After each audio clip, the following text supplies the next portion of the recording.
कक्षा 10 की बहुत ही महत्वपूर्ण क्वेश्चन, जैसे कि क्वेश्चन है कि एक त्रिघात बहुपद ज्ञात कीजिए जिसके शून्यकों का योग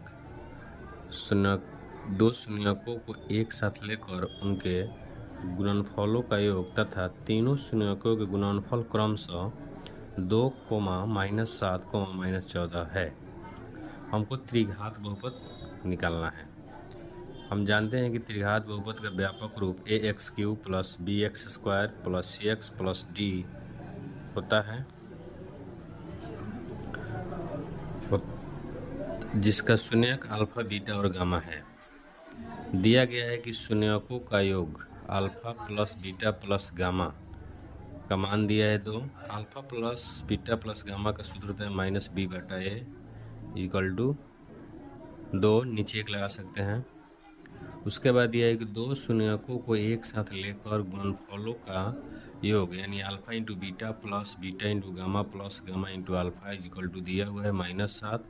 तो इसका फॉर्मूला होता है c/a = -7/1 लिख सकते हैं। शून्यकों का गुणनफल अल्फा × बीटा × गामा बराबर दिया है -14। तो अल्फा × बीटा गामा का मान होता है -d/a। यहाँ इसका मान दिया है -14। नीचे 1 लगा सकते हैं। माइनस माइनस प्लस काट सकते हैं।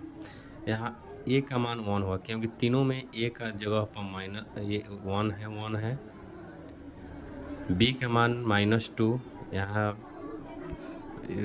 शून्यकों के योग में -b के सापेक्ष 2 है तो b का मान -2। c का मान है -7, यहाँ c के सापेक्ष -7 है, -7 और d का मान है 14। त्रिघात बहुपद के व्यापक रूप ax³ + bx² + cx + d। यहाँ a का मान 1 है तो x³, b का मान -2 है, -2 × x² + c का मान -7 है × x + d का मान 14। तो यहाँ हम गुना करेंगे तो x³ minus plus minus 2x² + -7x + 14, यही त्रिघात बहुपद के व्यापक रूप होगा।